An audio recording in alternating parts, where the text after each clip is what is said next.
Backhand beats Pelosi. Off the wall to Harris. Harris has got Pelosi. Harris to Pelosi. Shot. He scores! Chris Pelosi! And Poitras trying to drive in on that right wing side. Poitras in. Scores! Matt Poitras in overtime. Billis took it right off his stick. Sends one through. They score! First career goal for the Bruins draft pick, Donald Billis. Back to the blue line. Cowan has it, looking for the return feed. Cowan lets it go back to the point. Shot! Those were without all of their World Junior guys for that against Simon Fraser. BC played him Sunday. Good pass ahead. There's Yelvik. He scores! Didn't need an exhibition. Will come up with it. Ross Schwab flips it out to center. Now McKinney gives chase with Harrison. Harrison to the backhand. Score! A deft touch. Watch out. Nelson steals. Walks in. Scores! 6-2. Jackson Nelson has the hat trick. In across the line. Dolan wins that back. Now he's going to waltz up.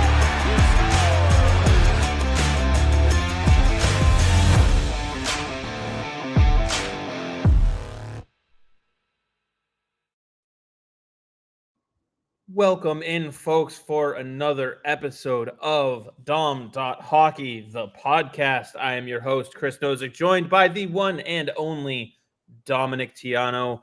As always, brought to you by our friends over at Ice Shaker. Check them out at iceshaker.com to get your very own shaker bottle that is made out of kitchen-grade stainless steel.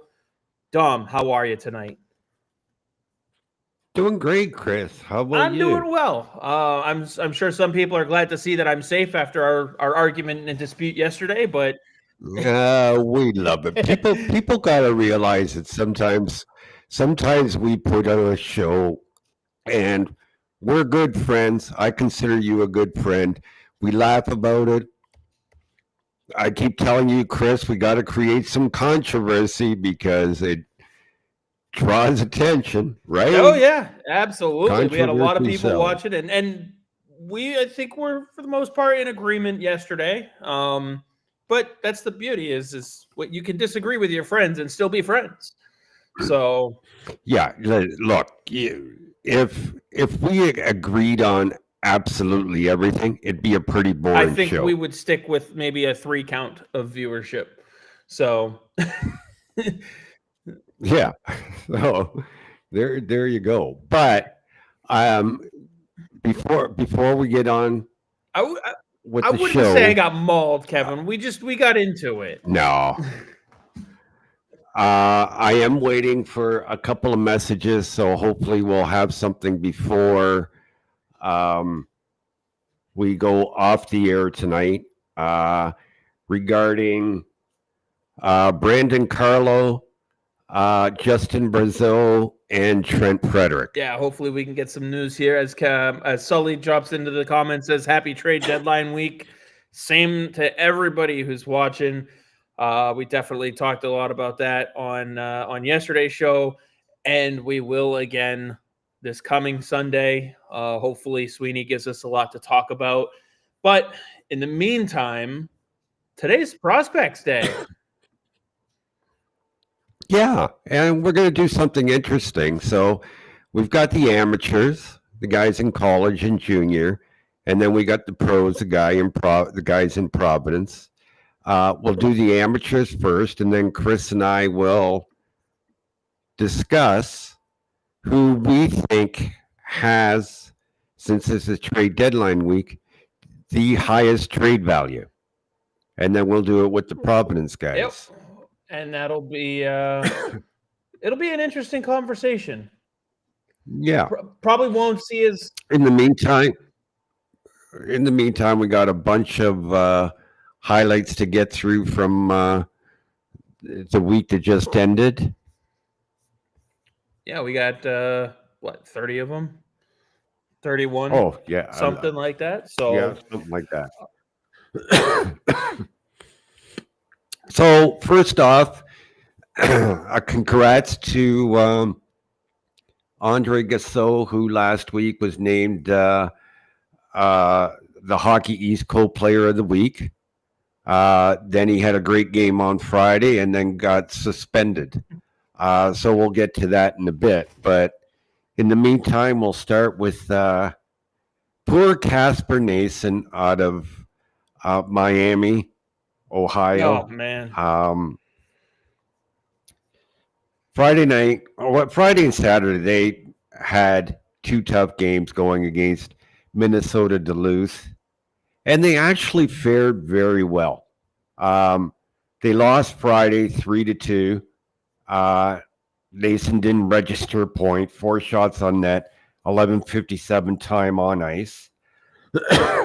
Saturday, they actually battled to a 1-1 tie. They lost in the shootout, which doesn't count in college, but Casper Nason scored the game-tying goal at the 8:59 mark of the third period, and this is it here.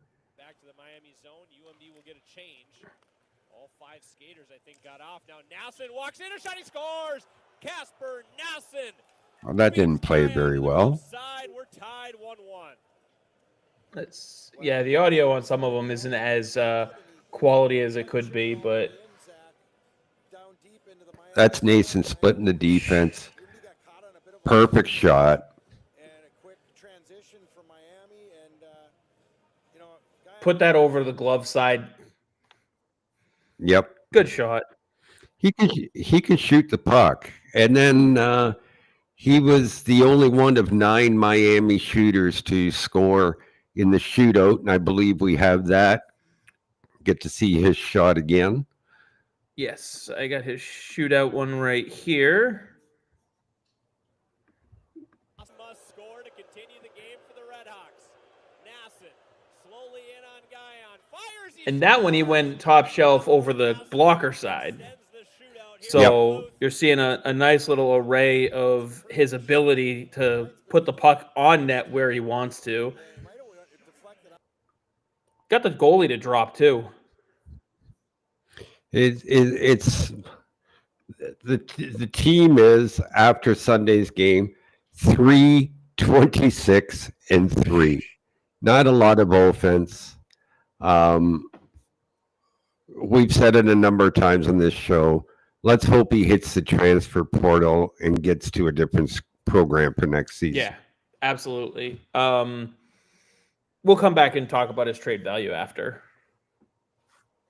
Well, right now it's 0. I wasn't gonna go that far. I just, yeah, pretty much. I figured we would come back to it, but we can go over it as we review them if you want. Yeah, let's do that instead of Circle back. Don's Lachmelis. UMass had back-to-back games with UMass Lowell. They tied on Thursday night, 0s across the board for Lachmelis. Sunday they won 5-3, 0s across the board for Lachmelis again. He's on a 3-game pointless streak, which is unheard of for him. And UMass has 2 games left against Maine next weekend before they hit the playoffs. So when we're talking the amateurs, and this includes Dean Letourneau, by the way, I would say at this point, right now, Lachmelis has the highest trade value of any of the Bruins amateurs. I don't know if I'd say, I think a lot of people will still be high on Letourneau's upside.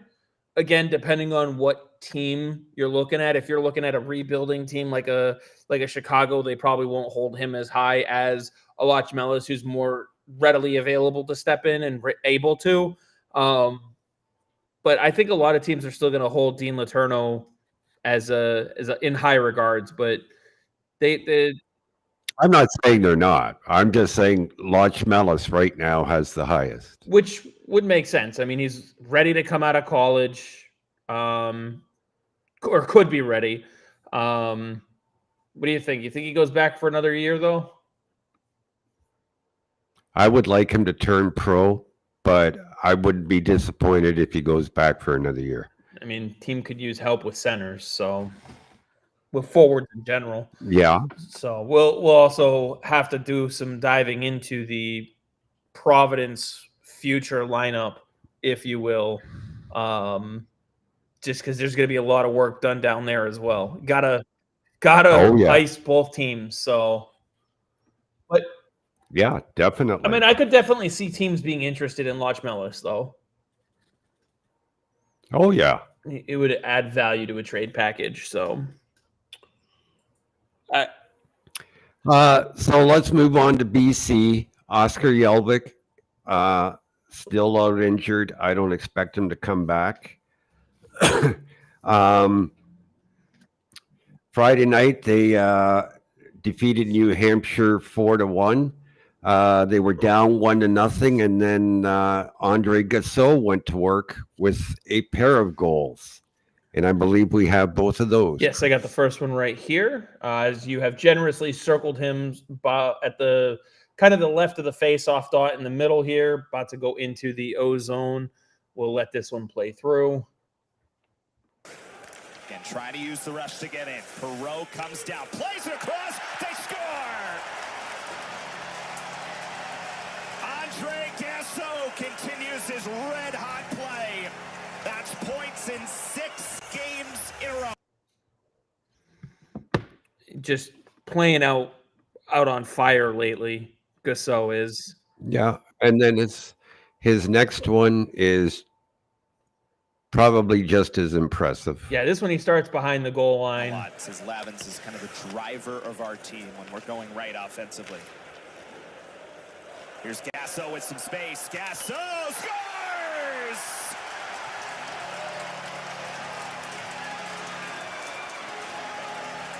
Is that man red hot right now? Give him 15 goals this year. And just a nice. So go ahead. Yeah, I will say this about Gassot. If players could make it to the NHL on their shot alone, he'd be an NHLer. My biggest fear with him when he was drafted was his skating. He's improved it. I don't think he's improved it enough. Will it get better once he gets in with the Bruins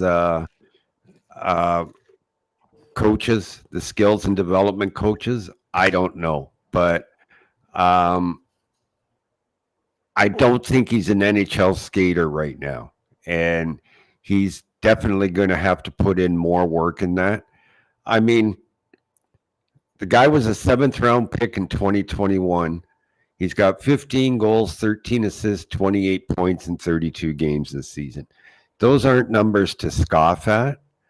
But again, it's college.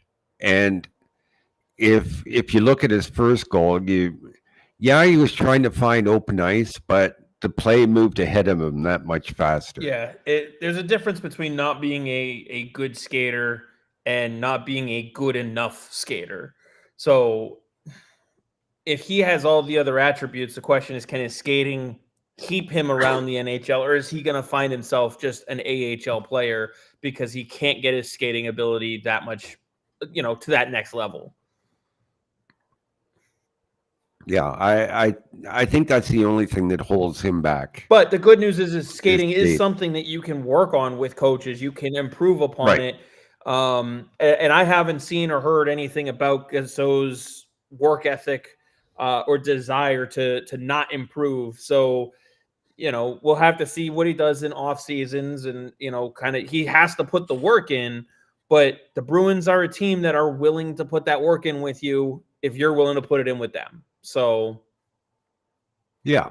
So, his skating has improved. I just don't think it's improved enough. Do you think he's someone that other teams may look at and say, if we can fix his skating, he can provide value for us as well? Well, yes and no. It's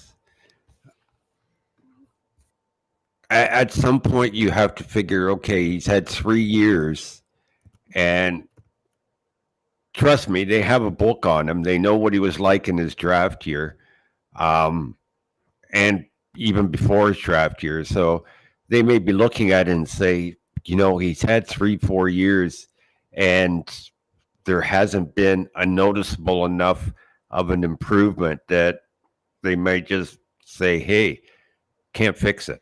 Yeah, I mean, he's in his third year in Boston College. So, I mean, do you think he goes back for a fourth? I think so. I think he's going to have to. I don't You don't think think so? I honestly would have thought that him and Yelvik were to turn pro this year. I'm not so sure about Yelvik now. Basically, it's a lost season for him. And I would think he's going to return to BC for another year. Gasso, I think, may want to turn pro.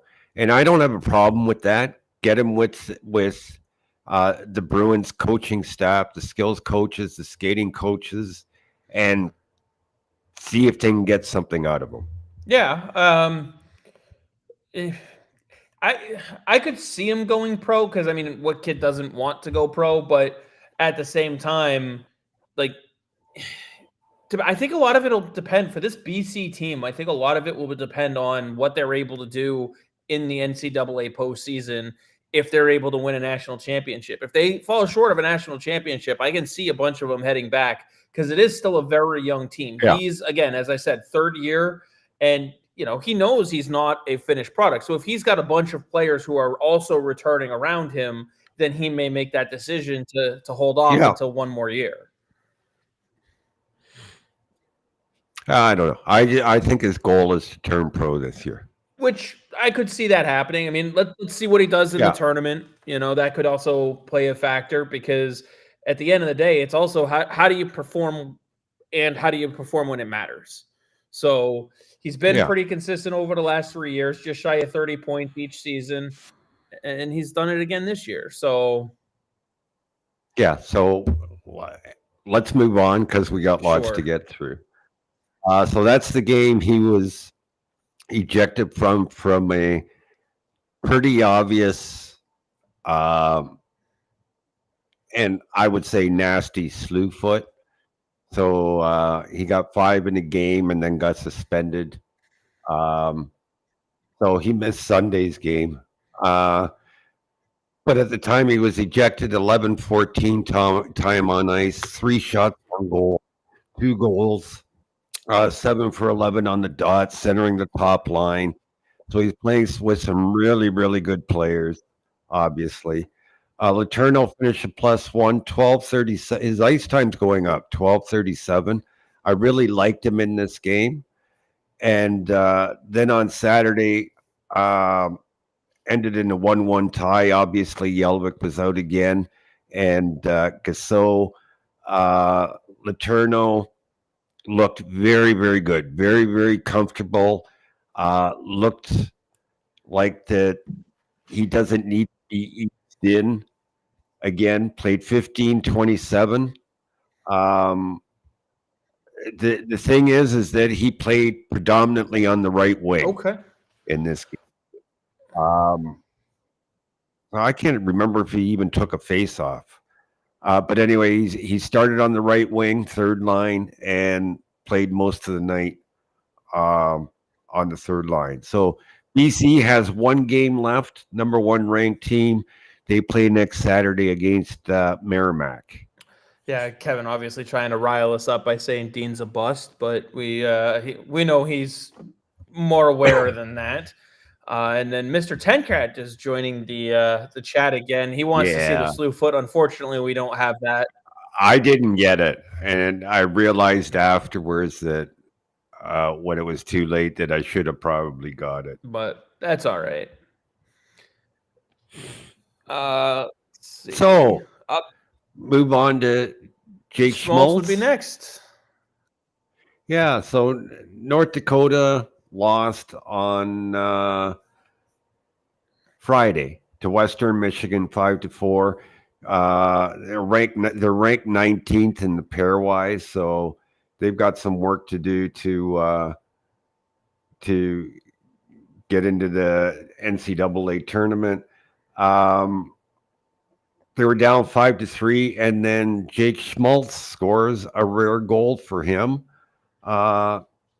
We've got that one with the net empty. Oh, I was just or for an extra attack. I got the goal that he set up on Friday to make it 2-1. Oh, did we have that one? Okay, show that one then. Got him highlighted here. I didn't know we had that. The blue line and skating it away is Schmaltz. Sends it in on goal, and they score. Dylan James the middle. With a pass. It was a nice little assist there. And then we have made the defensive play, and then this got the guy in all alone. This is the goal. This is him on the face-off dot. 2:46 left in the third. Comes back to the left point. Livanovich with it. Right circle to Bird. Knocks it down. And he's in front of the net this whole time, taking away the goaltender's eyes. Walks in, shoots, and deflects into the corner. That's the only time he moves away. Yep, and he's left alone in front of the net for the most part. Yeah. This is a power play too. He slides out. That was a shot pass, empty net.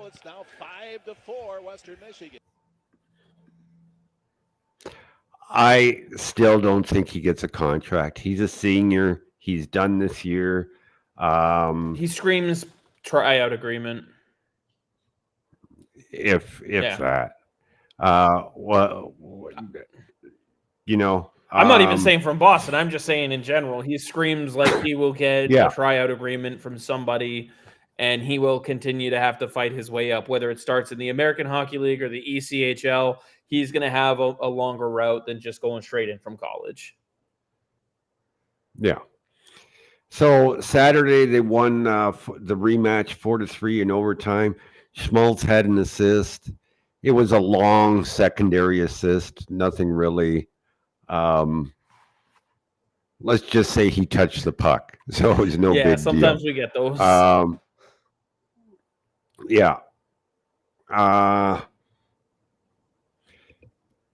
So North Dakota's got 2 games left against Omaha this coming weekend, and they could be done. That could be the last we have of Schmaltz.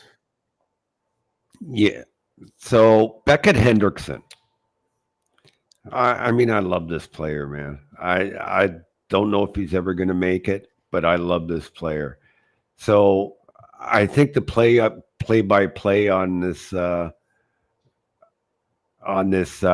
opening goal on Friday night, where they lost to Penn State 4-3 in overtime, just explains him and his line mates in the fourth line. Oh, yeah.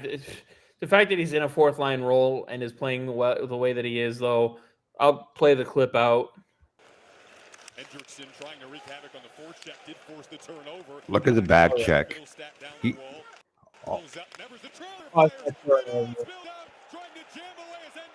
Gets that first shot, stays in front of the net, wreaks havoc in front of the net with 2 guys around him. And Hendrickson has been the best line for Minnesota in the past month, and they're having a good shift to start this game. One-time big blocks by Dowd, scores! Off the rebound, Nevers able to clean it up, and Minnesota strikes first early. That line that you like, Pat, here they go. Well, that's they're just animals, man.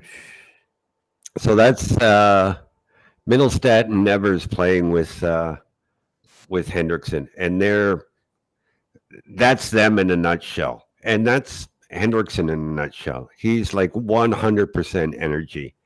Is there enough for him to make it to the NHL? I think so. I mean, he's doing enough, correct? So yeah.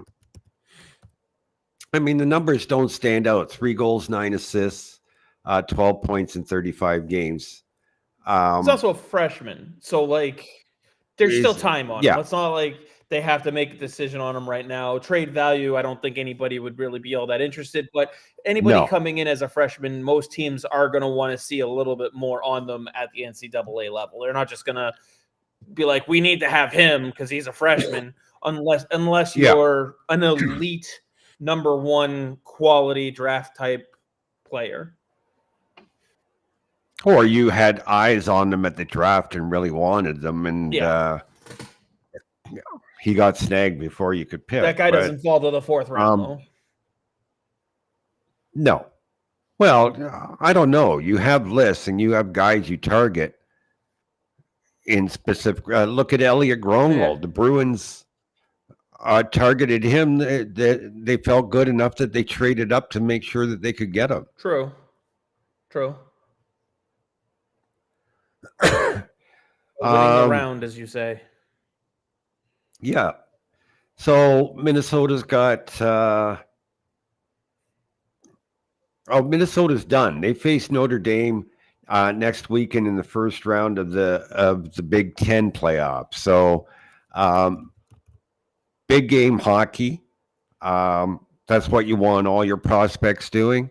So we'll see what Hendrickson's made of. Yeah. I mean, that's pretty much where we're at for him.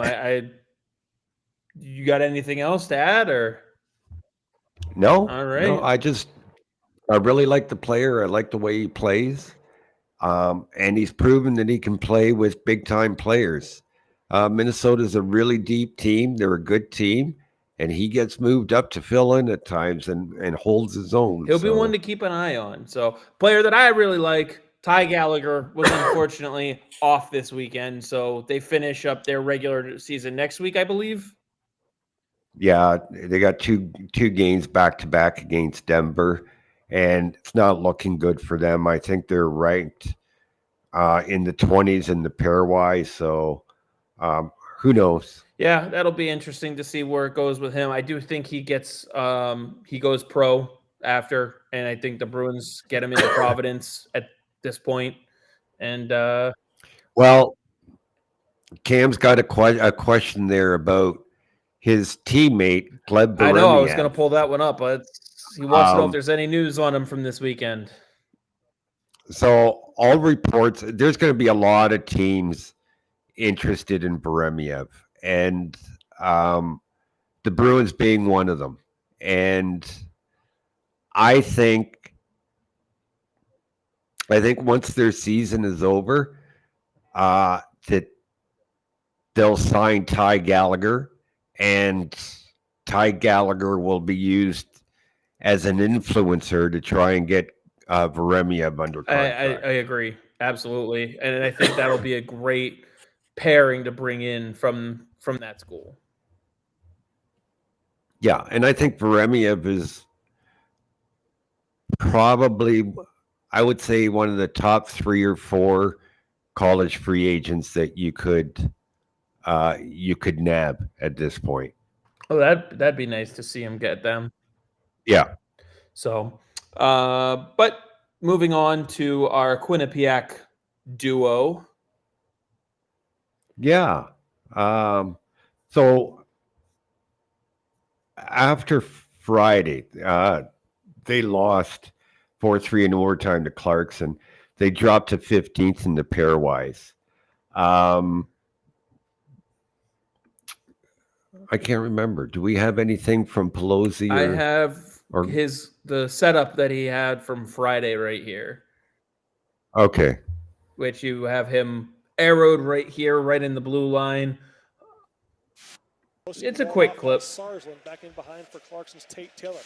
Bosi steals now. Feeds it in for first shot, and they score. Ricketts, just like that, makes it 2-1. Without looking to know that the guy's coming down, that's awareness. Oh yeah, and I will say that for me, I hope they also take a look at that kid Jack Ricketts, the one who scored that. Yeah. Goal. I would love for them to. I know he came up. He spent 4 seasons at Holy Cross. But he put up some numbers there. Transfers to Quinnipiac this season. It's his final year. 6'1", 290, 194-ish as he's listed. Center, left shot, but the kid is scoring. He's got 26 points on the season. 20 of them are goals. Yeah. So, there's several players that the Bruins should be looking at. And you know what? I really mean they should be looking at, because they need to build. They really do. And when you look at the prospects in Providence right now, there really isn't a whole lot to look forward to. Right. Cam's got a great question here. I do want to circle back to it, but I'll pull it up real quick. He says, of all the prospects we've gone over so far, who do we see as being the most NHL ready? Although it's probably at least 1 to 2 years before any of them are NHL players. That's easy. That's Don Slotchmelis. Well, I was going to say we can go over that once we've cleared all the non-pro, all the ones that aren't in Providence. He's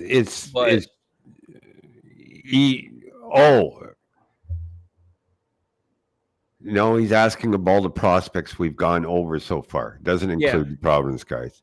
It's easily Lodge-Mellis. Just a wealth of international experience, and he's already played against men. To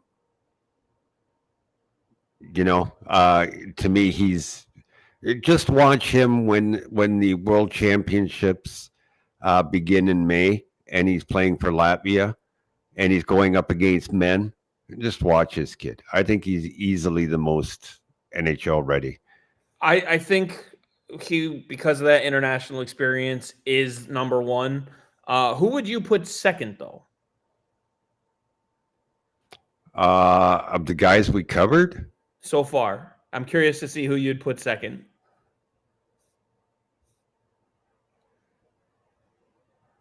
I would have to say Ty Gallagher. That's who I was thinking. Just the adversity that he's been through. He's handled it like you'd want a pro to handle it. He's bounced back the way you needed him to. He hasn't lost anything to his game. He's consistent. He's a huge minutes eater. I would have to put him second only because of that that international experience that Lodge-Mellis has. Yeah. So Mr. Tenkrat adds that Lodge-Mellis was good on the PK this weekend, and that the Bruins love that versatility. So yeah, and I agree with your comment. It's TJ Hughes and then everybody else. That's why I said I would put Gleb maybe in the top 4. So anyway, Saturday night,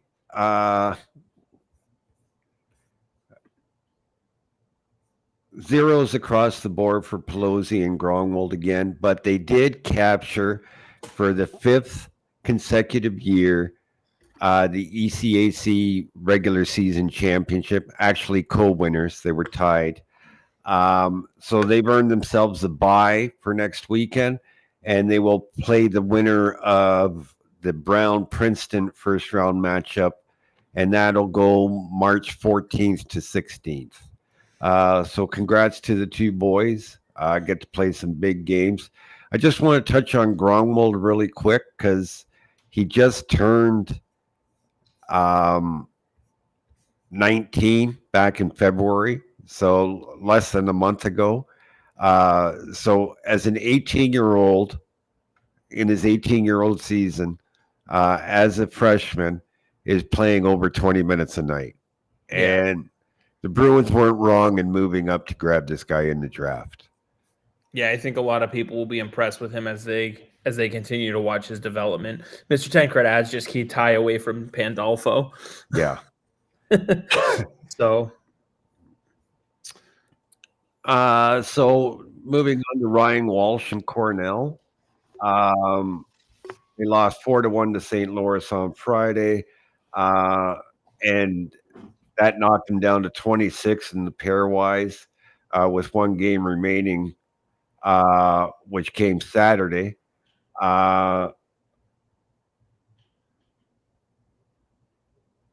Walsh had zeros across the board, 11 for 26 on the dot, 1934 time on ice. I don't remember many games when he didn't play over 20 minutes a night. Yeah, he's been getting a lot of minutes there. Instantly over 20 minutes. The end of the regular season on Saturday, blanking RPI 6-0. Walsh had an assist in this game. I'm pretty sure we don't have it because it was another one of those not much assists. Yeah, touching the puck. Yeah. So Cornell moves on to face Yale in the first round of the ECAC playoffs on Friday night. It'll be an interesting tournament.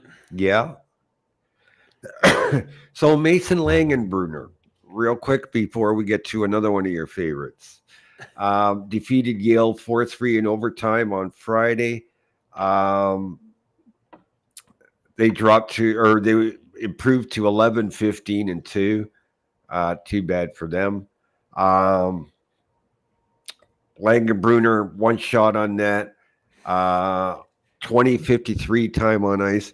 This is a guy who 2 months ago was getting 7 to 8 minutes a night and is now consistently over 20-21 minutes a night. So I don't know what happened. Yeah. I don't know what changed. Saturday, 3-3 tie against Brown. Again, nothing for Langenbrunner, but 22-33 time on ice. And they will face RPI in the first round of the playoffs starting Friday. Busy weekend. Yeah.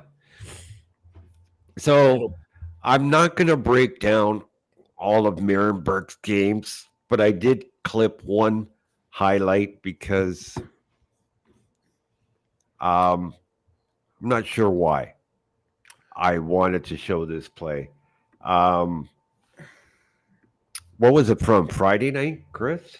It was Tuesday night. Okay, play the clip. There he is there. This is in overtime, 3-on-3.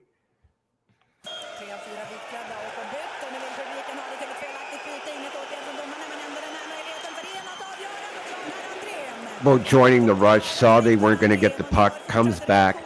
Very lazy play here. Lazy play there, ends up in the back of the net for a loss. Yeah. So,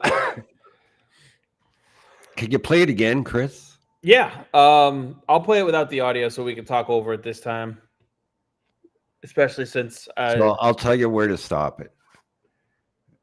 So stop it here.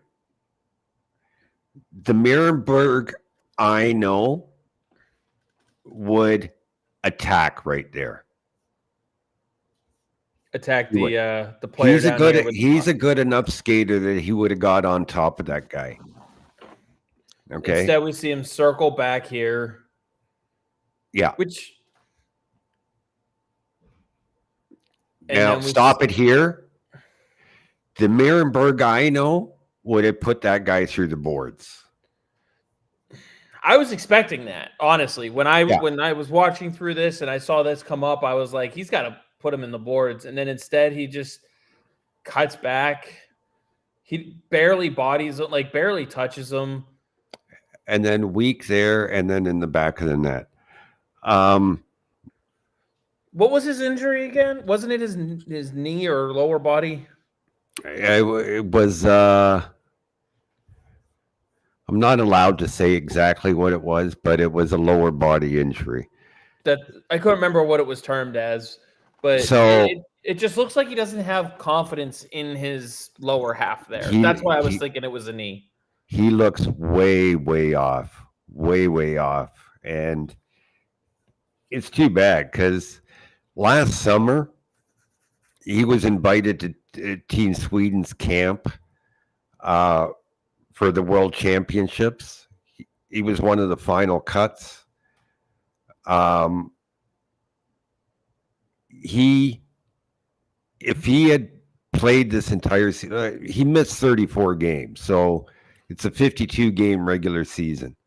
If he had played this entire season and played like I know he was capable of, he could have made the Swedish roster. I really believe that. This is a guy, when the Vancouver Canucks gave him up, said, we cannot afford to wait 5 years for him. Next year is year 5. The injury this season has been devastating to him. The Bruins have to sign him before June 1st of this year or lose his rights. I don't know what's going to happen. If we sat here a year ago, I would say you definitely sign this kid. That's the conversation we were having. Yeah. But it really comes down to the rest of the book that you have on him and what you believe he is as a person and as a player, because he just looking at that clip, he doesn't look the same. No, not at all.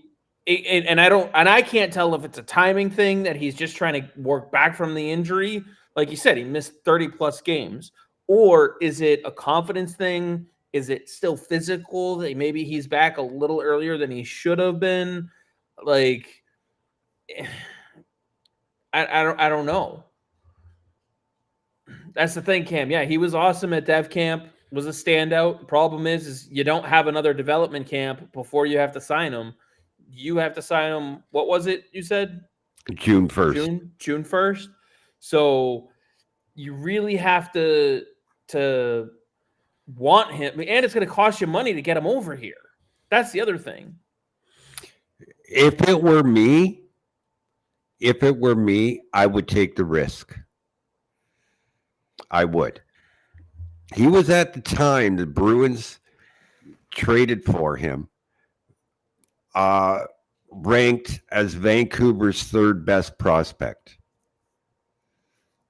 Yeah, I don't see enough the rest of the Bruins system to justify not taking a chance on him either. Exactly. So I would take the risk.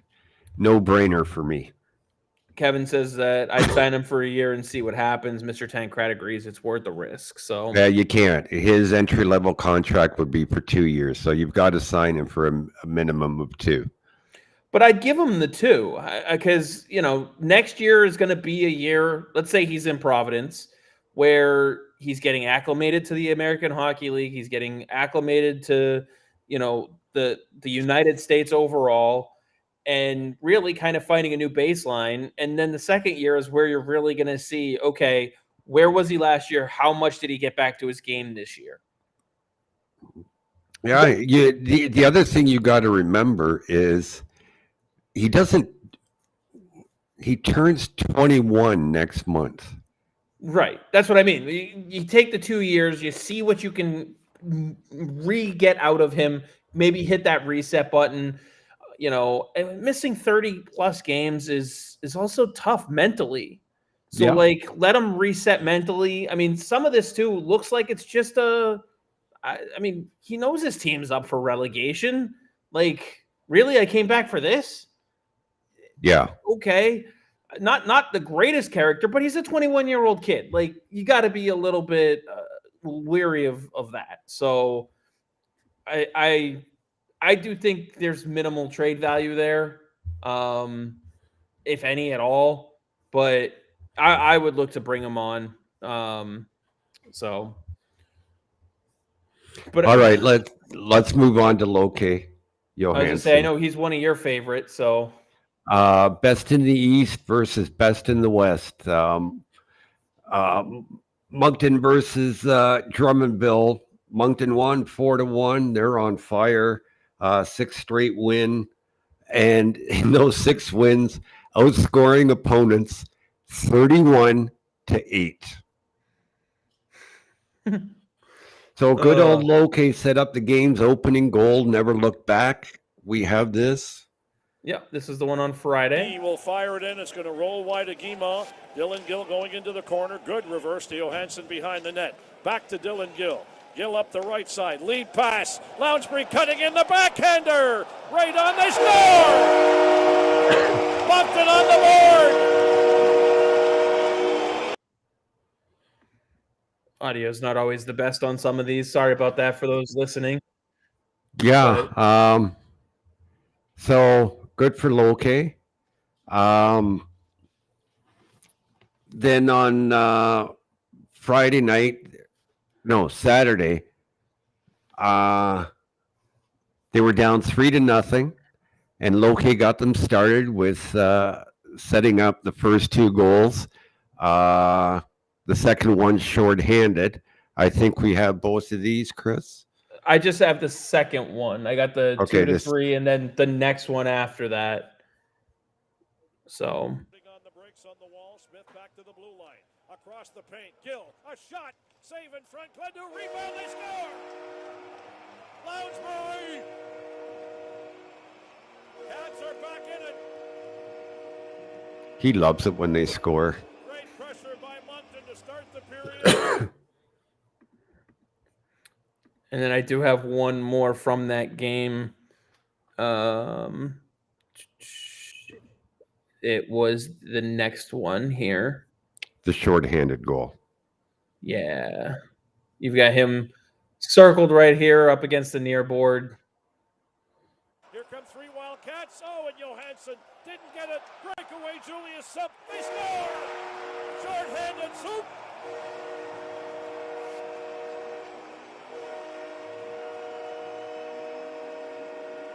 Great work by the Cats. Vincent Kala putting all the pressure. He's going to be fun to continue to watch as he keeps going. Yeah. So let's move on to the USHL. Dubuque. Probably Jonathan Morello's best all-around game of the season. He's been good defensively, but he was on the other side of the puck on this night, defeating Chicago 8. Oh boy, Chicago once a powerhouse in that league. They beat Chicago 8-3 on Friday night. Goal and 3 assists for Morello, and named the game's first star. I believe we have all these highlights of Morello. Yeah, here's his first assist, which you've generously circled him again there, right by the face-off dot. Down the boards, then to the front. Morello chopped it wide of the net. Off the far wall, Desideri feeds to the front, tipped on Cornforth. He scores! He had one hand on his stick, and he just reached at the puck, and it tipped by Cloutier. 4:56 left in the... Now, Kostadinsky scored in this game, too, and I believe that's the next one up before we get to Morello's assists. Yeah, I got the Kostadinsky clip right here, which, again, you have him circled coming in by the blue line here. He almost falls down here. Watch. Oh, no, this isn't the one. Feeds to the front. Ekman, one-timer. Saved. Rebound. He scores! Ekman puts home the second chance. And with 3:12 left in the first, it's 3-0 Dubuque. Oh, it's the next night he falls that he scores the goal. We'll get to that one. Get to the Morello setups from Friday night. I was going to ask you, who do you think would fall more in a race, Kostadinsky or Justin Brazeau? I think Kostadinsky. He's like weak on his feet, man. Whoop. Let me get this one back here. You've got Morello highlighted right here. He slipped that between his legs, and the Saints with that last chance on the power play. It's now over. Frank picks up behind the net, has Barron in front, rips, he scores! Michael Barron with a seed by Cloutier. I think they show it shows a different view of this. That's where I have it ending. But Morello, right at the beginning there, through the legs and beats the guy cleanly to the net. Oh, yeah. Let's see. And then from there, I have Morello's third assist.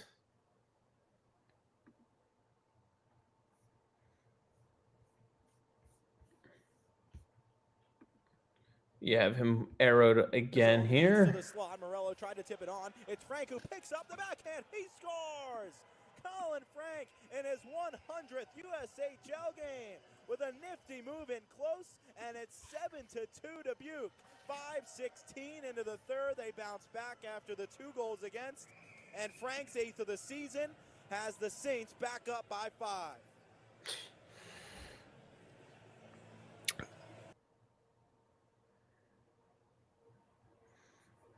And then we have that's the next night, Kostadinski's goal. So Spicer didn't dress for that game. He also didn't dress for Saturday's game that Dubuque won again 7-3. I'm not sure what the issue is with Spicer. I really don't know. But Kostadinski did score. I just laugh at this. Left side and in deep. He tips it free for Morello. Scooping it back to the left circle, and it's Frank there. He just about fell there, backing up. It was a Yeah. shot, went off the post and in. Saints had a flyby screen in front, and Kostadinski has his Look at the second size of goal that guy, his though. 6-1. Oh, man. 13 left in the second. His I'm fourth telling you, year man, if for he ever gets his skating to NHL level, There's 5 watch goals in the out. second, Jim. We'll take it. What is it about that second? decent little shot from him too. I know we poke fun at his skating a lot, but Yeah. decent little shot right there from him. It was the right call, right move. So Yeah, so let's move to Philip Svedback. I remember last night there was a comment in the chat about he's watched Svedback all season and he's been great. So they need a goalie. They need to draft someone this year. yeah. So he did stop 29 to 31 shots in a 3-3 tie with Merrimack. But I if you remember last week, we showed 2 goals he let in that were very questionable. So let's play this clip. For the Warriors, Cranston will direct in. Shot here, saves fed back, rebound, score. Now, it's not the goal. It's the rebound. As he slid it through Yeah. legs for Cranston. Yeah, I'm trying to see if they do a replay. I can't remember if they do. Yeah, or they not. do. The Warriors have a 1-0 lead. Yeah. He was coming off that hot game against Vermont, and watch, he just follows up. The rebound right here. It's just he is so out of position. He's also not looking at the puck. He's not square. Kicks it right back out. And then he doesn't even move. It's like he thinks he covered it. Yeah. Right here, kind of a pass off. Oh, there goes my phone. Real quick, Svedback makes some great saves in a hockey game, and but he can let in bad goals like we showed you last week. This was not good. But I will say that it's all fixable. Here, kind of a pass off pads. These things are fixable. Like even there, he's not even moving straight across the net. I don't know what he's doing, but he should be going post to post. Yeah. He's coming out like Yeah, if he was going post to post, he makes that save. Like I said, they're all fixable. I don't know if I want him up in the AHL next year working with Mike Dunham. But these things are not getting fixed with college level coaching. No. So he's made some big saves. I wouldn't say he's been great because I can show highlight after highlight after highlight of goals like that going in. Yeah. I'm very worried about the future of this team in net right now, aside from Jeremy Swayman. They've got that all taken care of. 6-string Stray says, let goalie Bob and Dunham have him for a year or two and see what they've got. You still need to draft more goaltenders. You're going to have to make a move. I think this is part of where they looked at a guy like Jonas Korpisalo and said, over the next 3 years, we have time to figure out what we're going to do after him. Now, that being said, you could make a move down the road and sign somebody. Like, there's plenty of options. It's just you're now secure at the NHL level. You got to figure out what you're going to do. Obviously, DiPietro and Bussy we're going to talk about, but they're both UFAs at the end of the season. Anybody can have them. So, okay, I don't want to cut you off because we only got half an hour and a bunch of Providence stuff to get through. Yep. But before we do, I have some Boston Bruins updates. Do we have a Dom Bomb? We have 3 Dom Bombs. Whoa! Where did that come from? Dom Bomb!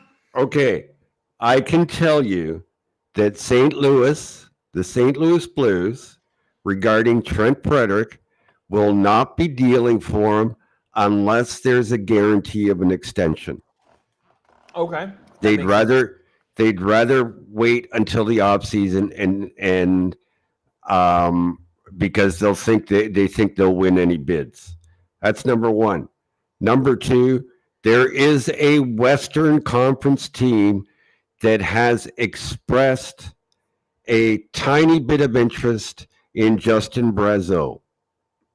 Okay. And number three, regarding the news today from I think it was Daily Faceoff. Daily Faceoff, that the Calgary Flames have made a call regarding Brandon Carlo. So I tried to get Brandon Carlo's 10-team no-trade list.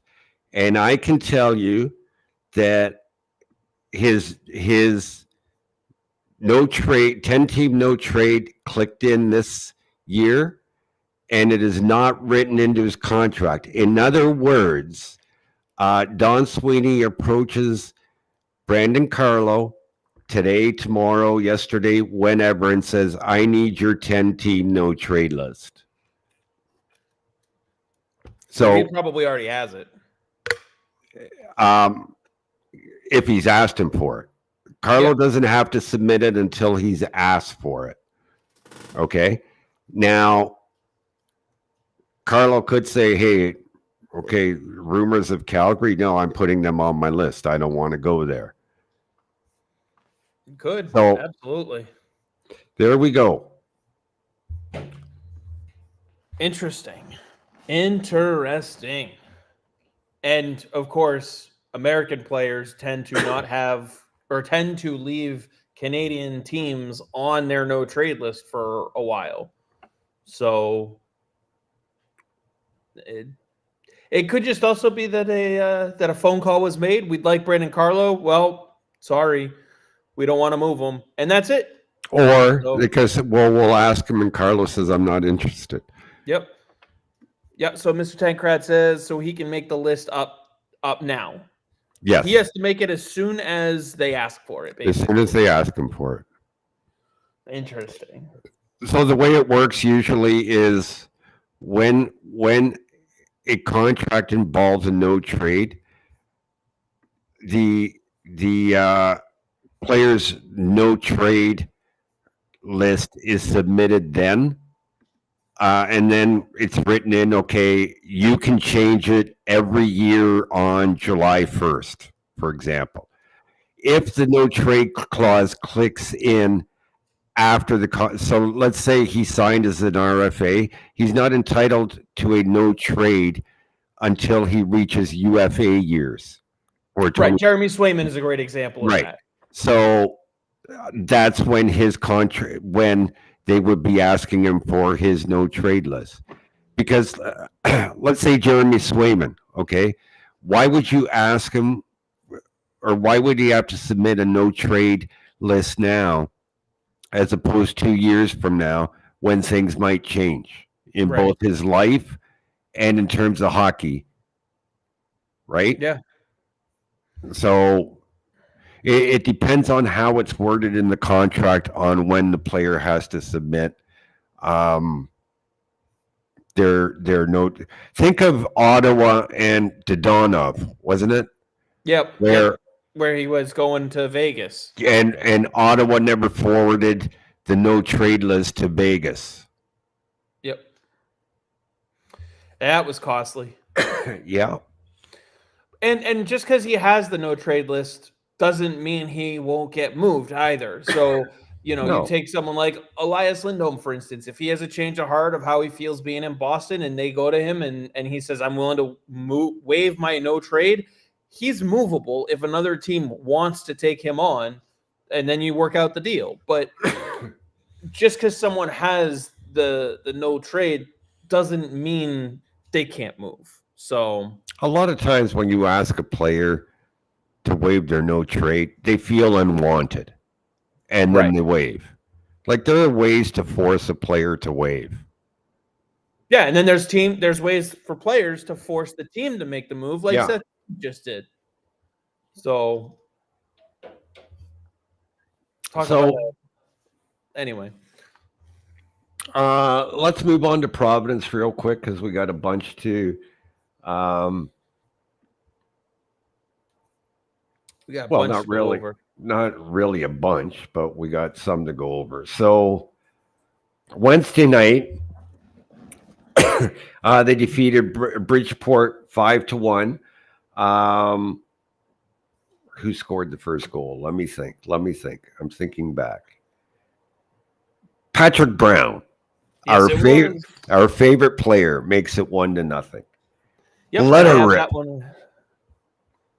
Mitchell at the point. Trade sides of the ice. The pass on for Merkulov. Right circle, near side. Lettieri to the doorstep. They score, and Patrick Brown has extended his point streak to 7 straight games. Who made the pass? I didn't hear it. Oh, that was bench rate's leading candidate, Vinny Lettieri. No, who made the pass? It was Vinny Lettieri to Patrick Brown. Oh, yeah. And Vinny Lettieri is the highest rated Providence Bruin player via bench rates. Yeah. So Lettieri does it again, right? Only this time he puts the puck in the net. Yep. Makes it 2-0. Circled right here. Their zone. Boulder double team had it stripped away. McLaughlin gives it. This backhand, man. Ooh-wee. That was a filthy backhand. Lettieri, he's got his second point of the period, and he's given the. That was a hell of a backhand right there. And it wasn't his only backhand on the weekend. No. So, 2-on-1 rush. Tyler Pitlick and one of my favorites, John Farinacci. Let her rip, Chris. Off the penalty, Pitlick this pass, man. Has a 2-on-1 with Farinacci, shoots and scores. Puts that one top shelf underneath the blocker. Farinacci set up by perfect Tyler saucer Pitlick pass, straight though. Out of the box. It's a 3-goal second period for.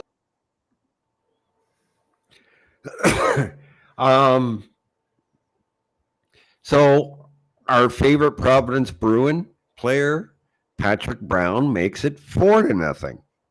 On Maggio.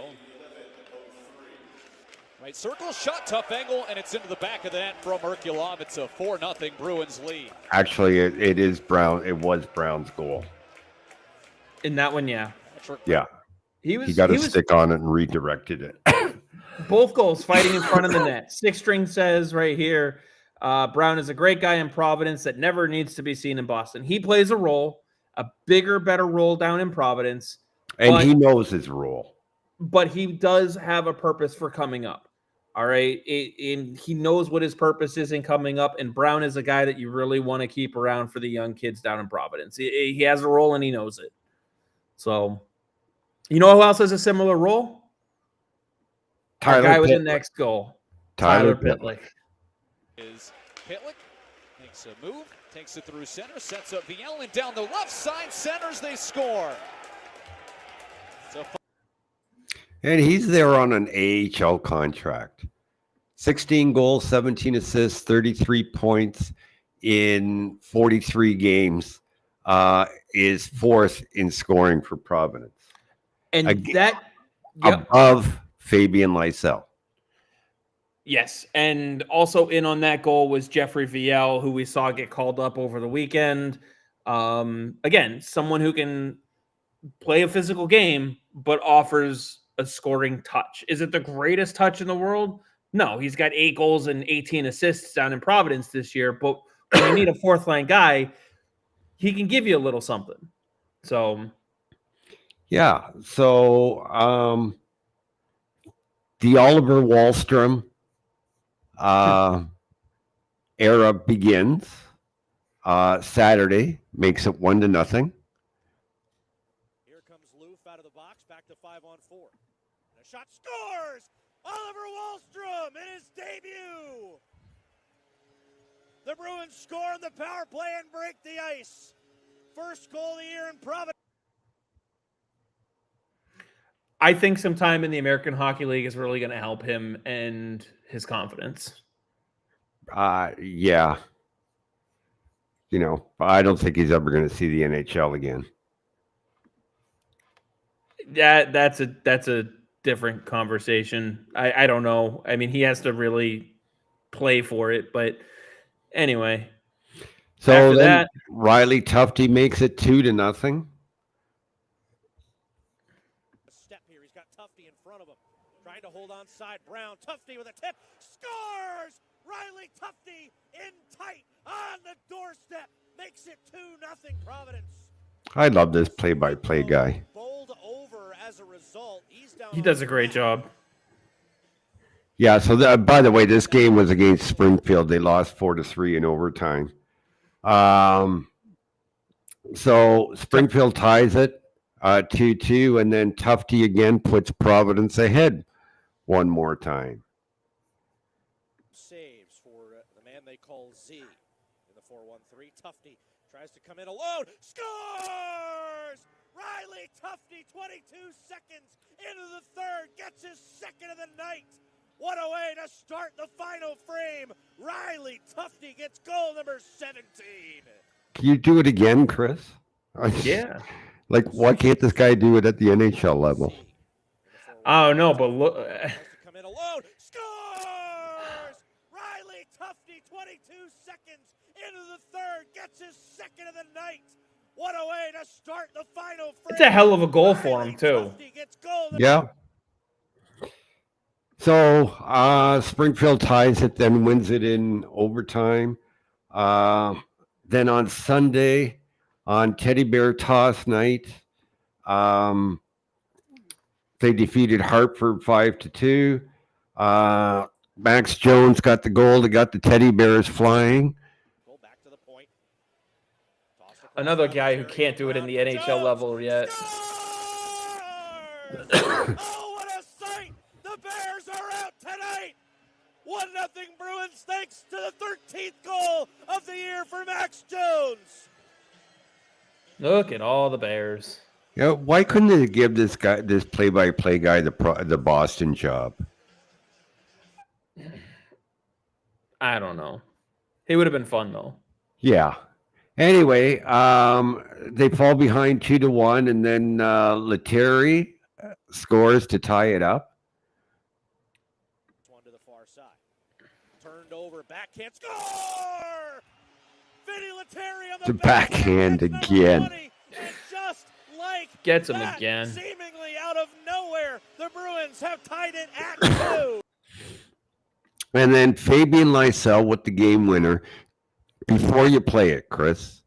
Yep. So we've often said on here, like, don't look at just look at the stat sheets, because I mean, and we gave examples of Georgii Merkulov's goals that would never beat an OHL goaltender, like a wrist shot from the point with nobody in front. Remember those? Oh, I do. But sometimes you got to be lucky, and this is what Fabian Lysell was on this goal. Behind the play, Jones stops the puck, top of the circle, slid down to Lysell, looking across, scores off the deflection.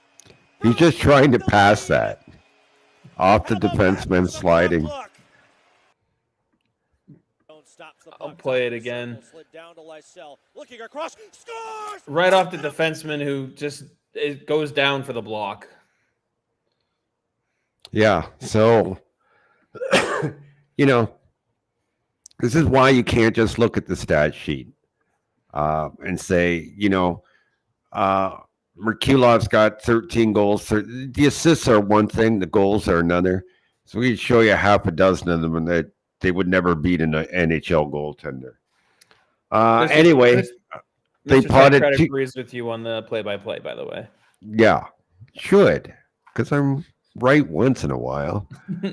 I think he does a great job. I'm not taking that away from him. So they got 2 empty net goals to seal the win. But go to Mr. Tenkrat's previous comment. I was waiting for it. I wanted to talk about this. He says, typically, Providence has too many vets for my liking. Brown and Lettieri are very useful down there, though. That I was going to ask you about. I'm looking at Providence right now, and you have Wahlstrom, Merkulov, Farinacci, Nelson, Kuntar, all as RFAs on the front end. Brown, Tufte, Lettieri, and McLaughlin all as UFAs on the front end going into next year.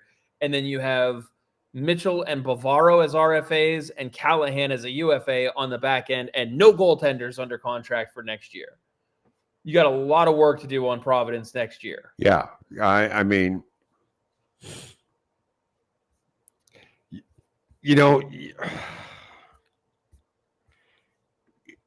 a way, I agree with the comment, but Patrick Brown is the ideal type captain you want on this team to work with the young kids.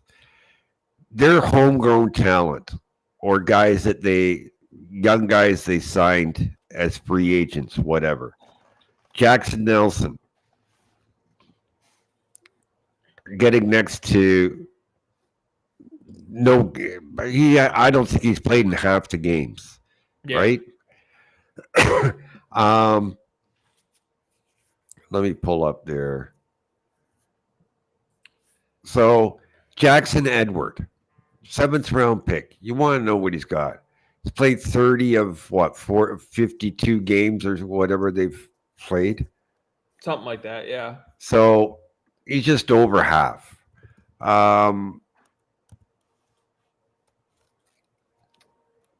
Brett Harrison. We've made our feelings very well known on Brett Harrison. 35 games. Ryan Mast, 30 games.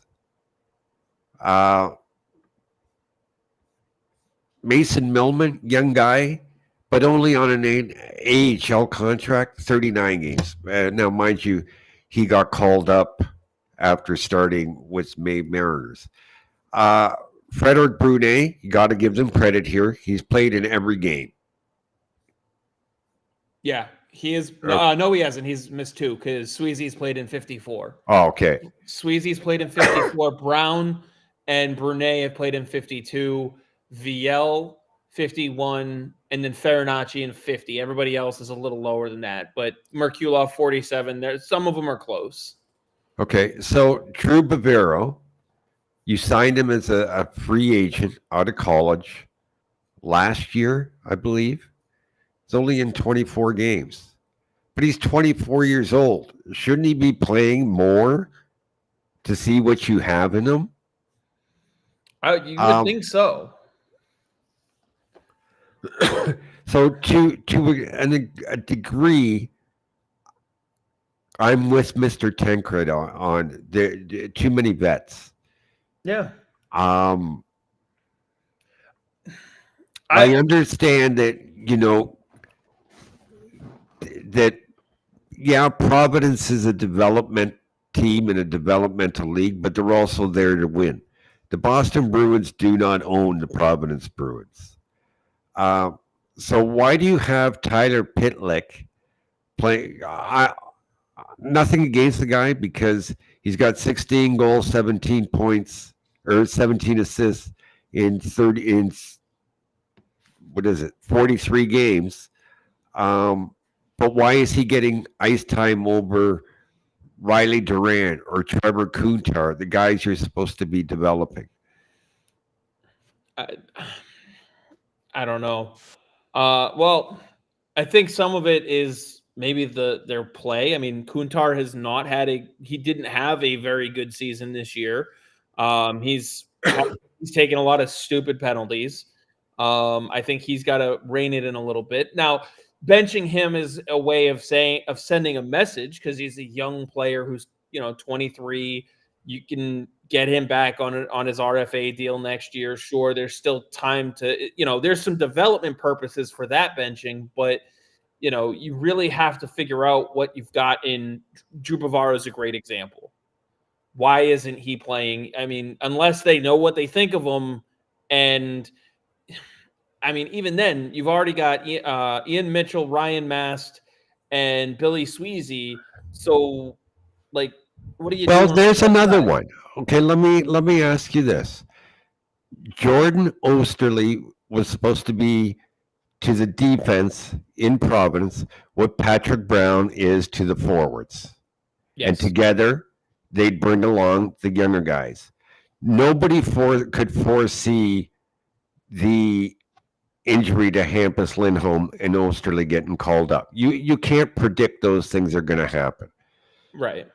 So why, when you've already got a 32-year-old Osterley there, are you bringing in a 28-year-old Billy Sweezy to 29. Take away 29?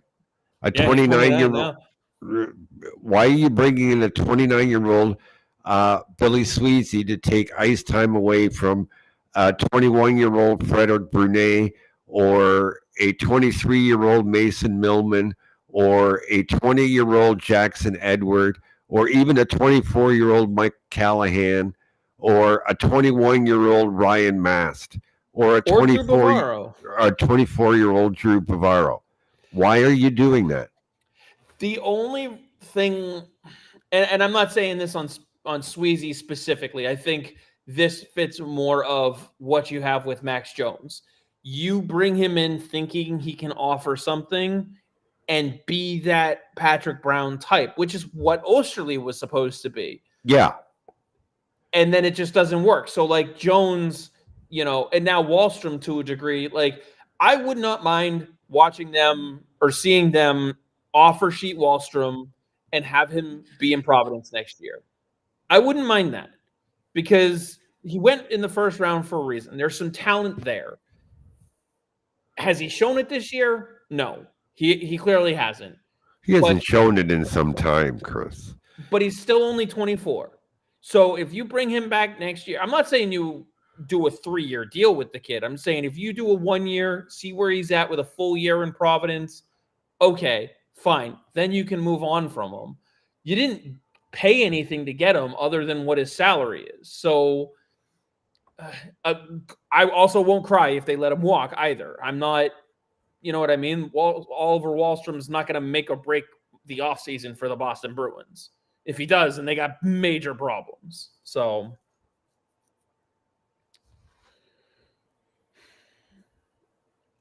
well,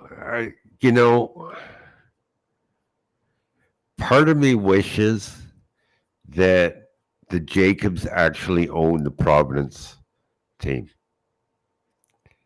Because I think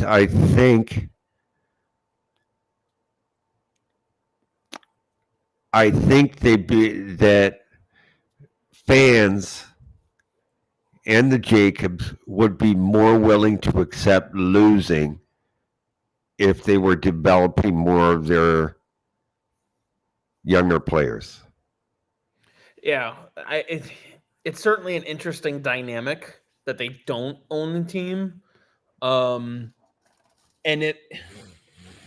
it means you're serving two different masters at the same time. Yeah. And of course they don't have any ownership in Maine Mariners either. No.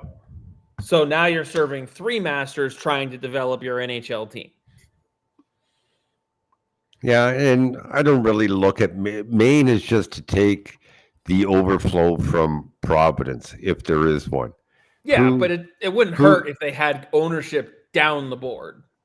Yeah, but not ECHL. Who they have Ryan Bischel, Nolan Meyer, Owen Pedersen, and Evan Bierling in Maine. I'm not worried about them. They're not even Boston Bruins prospects. The last guy to play in Maine that was under a Boston contract was Ryan Mast, and before that, Michael DiPietro. No, Yeah. before that, well, it wasn't DiPietro. It was Reed Dick. Wasn't it? no, it was the guy they signed as a free agent goaltender out of from the Oshawa Generals. Oh, I don't know. Oh, Kyle Kaiser. Oh, Kaiser. Yes. Okay. Yeah. Yeah. All I'm saying is it would be nice if you had it all lined up, because then it's all a matter of filtering with the goal of the NHL roster. But it just, at least with Providence, it's a bigger issue. So I'm worried about what they're going to do for goaltending next year. We've seen that landscape change a little bit this year, and at 25 and 26, DiPietro and Bussy could explore other avenues, which means you are SOL.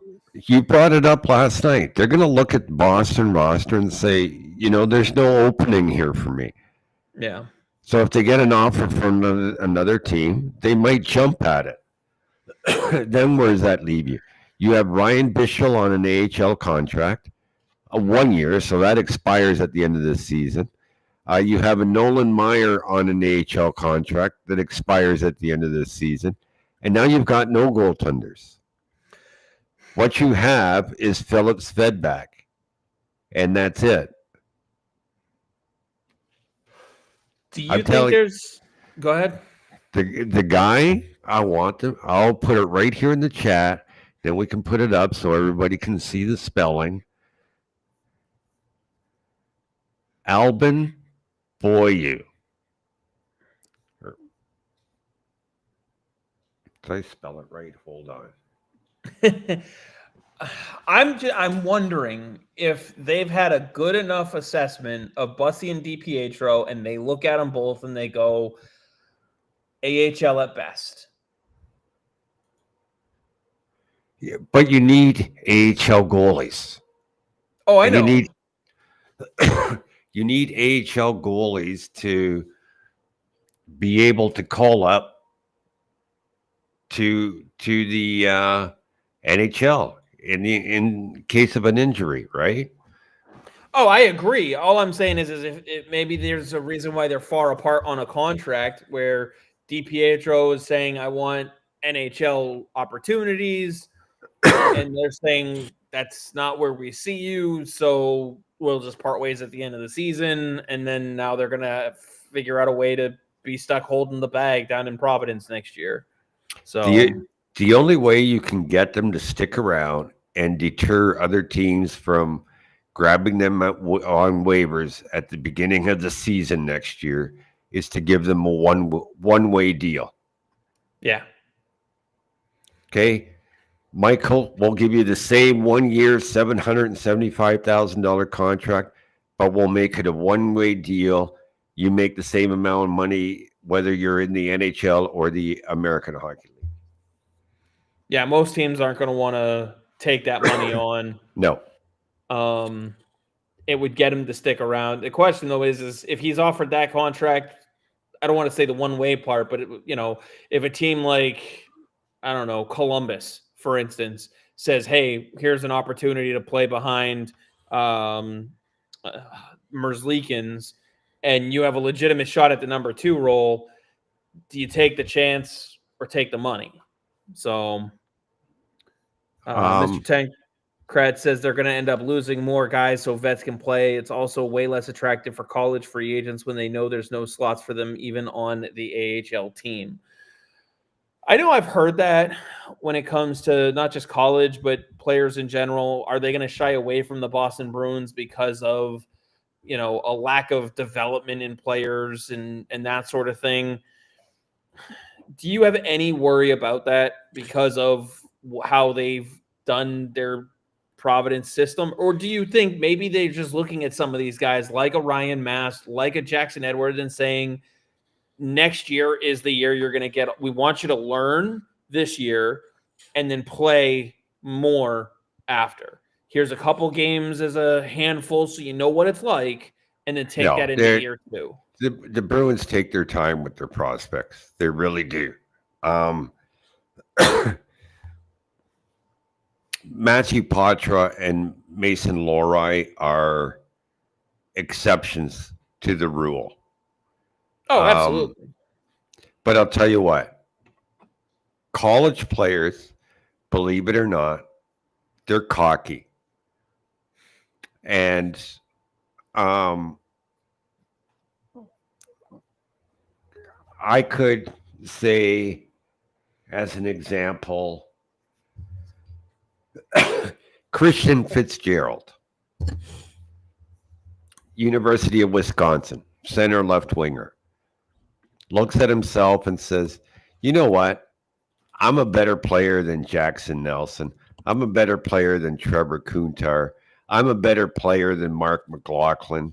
I'm a better player than John Farinacci, and say, yeah, why wouldn't I want Boston? Great organization. I just got to beat out these guys that I know I can beat out. Doesn't mean he can, but they're cocky enough to think that. Yeah, as our other players who we know that the Bruins have drafted in the past. Yeah. So that's a Dom story if you haven't heard it before. But I mean, players in general are gonna, you want confidence, but there is an over cockiness too. So but that's where I'm wondering if some of it is, the play. So for instance, Jackson Nelson, he played 24 games. He only got 4 points. What exactly did he show over 24 games that he should play 25, 26, 27 and keep in the lineup over someone else who's producing? Exactly. So not just games, in practice too. Right. So as much as we're sitting here going, he should be playing over, Riley Tufte, but why? What is he doing that he should be getting that time? So I think that's where, and I don't want to speak for you, but I think that's where some of the agreeance is in play because, yeah, they carry a lot of the veterans, and you question a guy like a Jeffrey Viel, or as we talked about on the back end, Billy Sweezy. But what has Jackson Edward done to push Sweezy out of the lineup? Clearly nothing. No, he's a first year. They're going to take their time with him. Right. But if he was ready to be in the lineup over Sweezy, they'd still take their time with him. That's the way the Bruins do it. So very rarely does a first-year player go into Providence and play every single game. You want to see him do it, but and same thing, Kuntar, 8 points over 40 games and all the penalty minutes, and it just,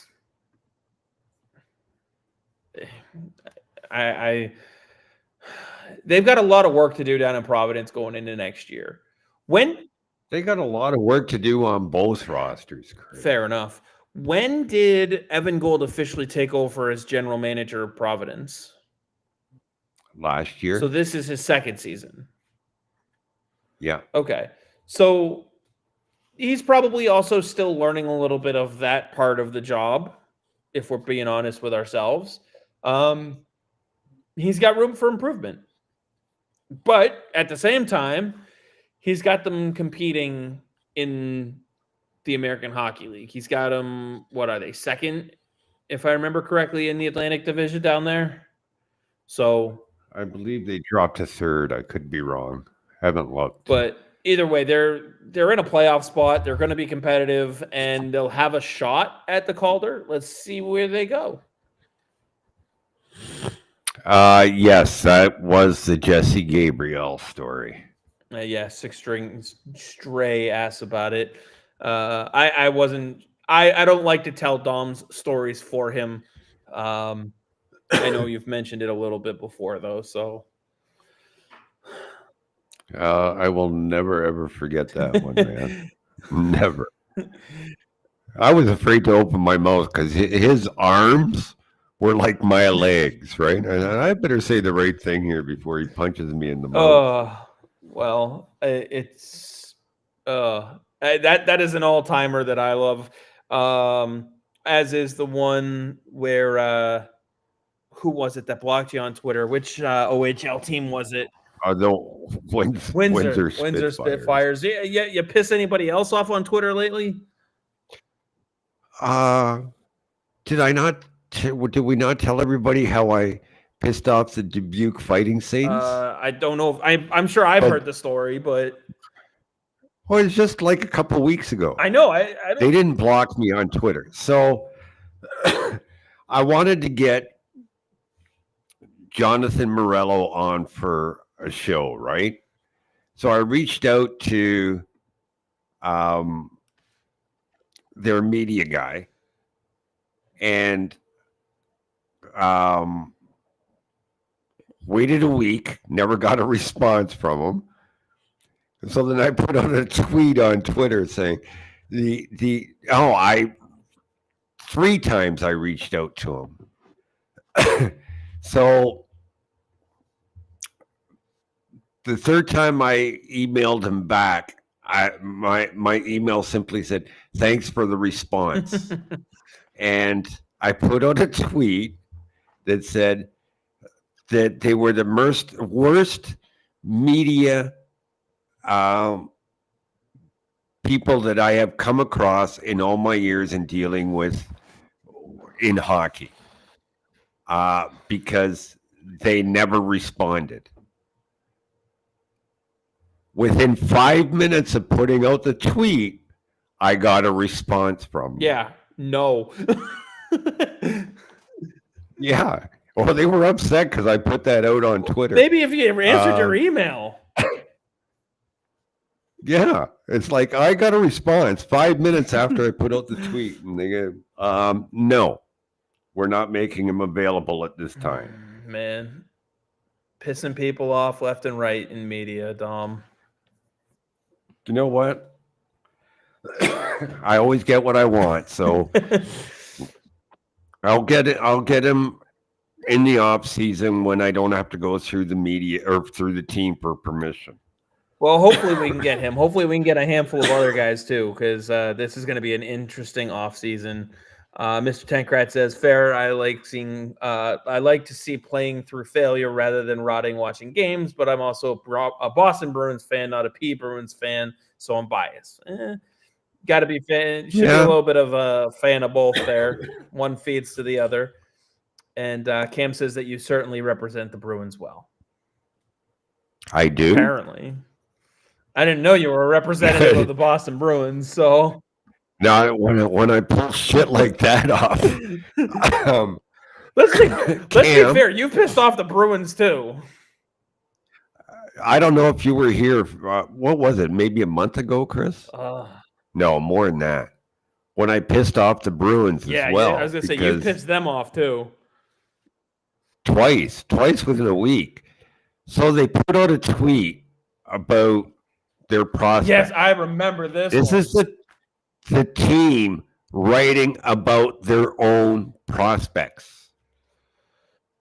The Boston Bruins writing about their own prospects. It went on the Bruins website. So, it was on the Bruins website. I read it, and all I did is retweeted it with the reply of, "What's wrong with this article?" And people read it, and they saw it right away.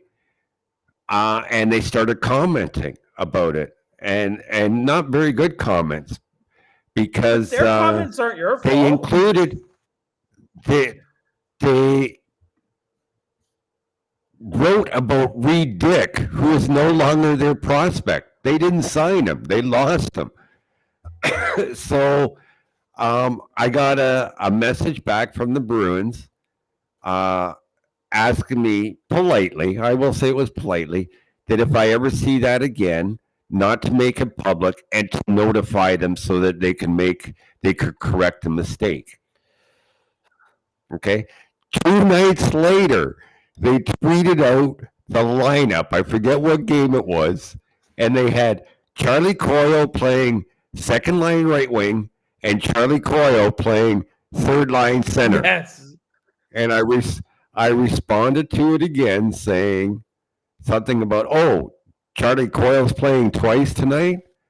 Well, the Bruins messaged me again politely that next time I see something like that, to please notify them so that they can correct it. What am I now? Their editor? You're the PR editor. My God. And all you did was say, what's wrong with this? Everybody else is the one who went off in the comments on it. So all you did was point out, hey, I think there's something wrong here. Everybody else was the one that was saying, oh, how could you cover the team and not know who the prospects are? And I saw those comments. Some of them were more brutal than others, but it just... Yeah, there was a lot of brutal ones, but that's not my fault. That's why this is the place to be. Yeah. Mr. Tenkrat asked if at one point they included Lettieri in the prospects. Do you still consider Vinny Lettieri a prospect? No. He's talking about that they know it was Reed Dick. Yeah. And then Cam says that you have that Brad Marchand energy just in a media role.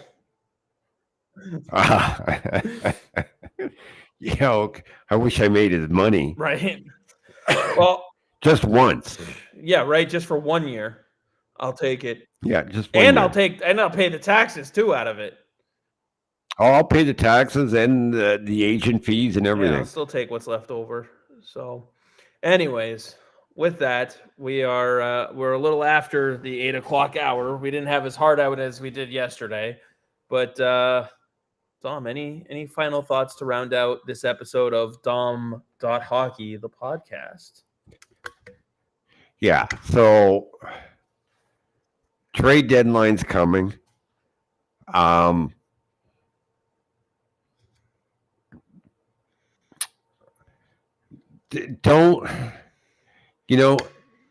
It's just a game. It's grown men playing a kid's game, and it is a business. And I see too many people getting way too upset.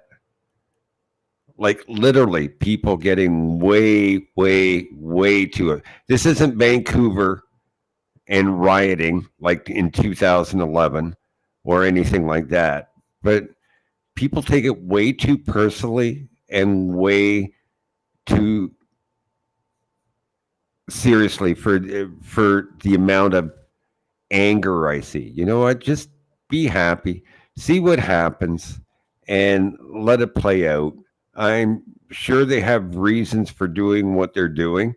We may not like it, but we don't have to be at each other's throats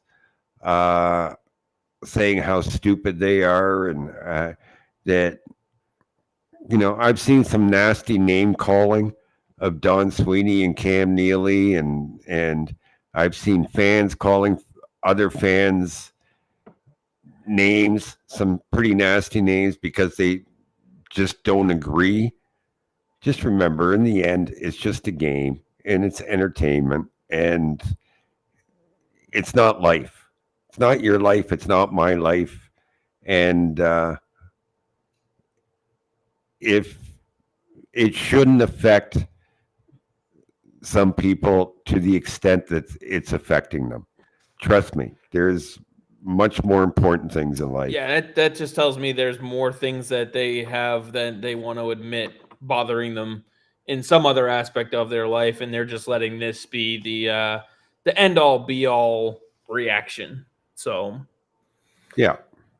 Look, I will tell you guys on a personal level, I don't talk about it much, is 16 years ago, my whole attitude towards life and what is important and what is not important all changed when I lost my wife and my mother 2 days apart, and I had to bury them the same day. Trust me, this hockey is not worth getting as upset as some people are getting upset about. It's not. Yeah.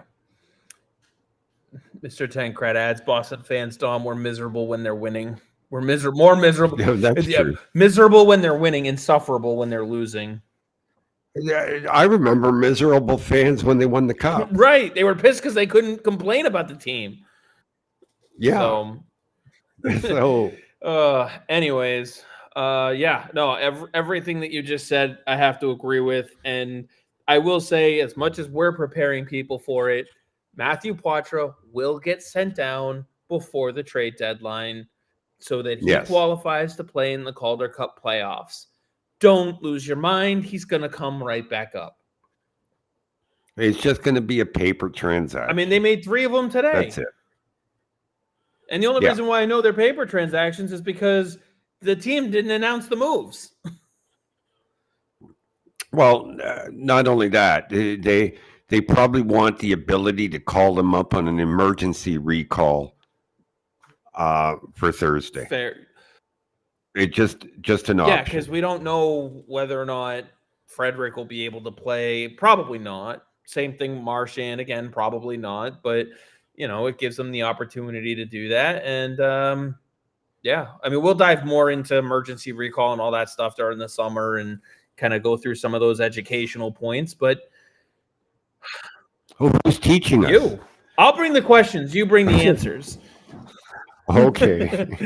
We got to provide some content during the summer because unlike other places, we aren't going to stop because this is the place to be. Yeah, right here. Hi. With that, my last thought is go Bees.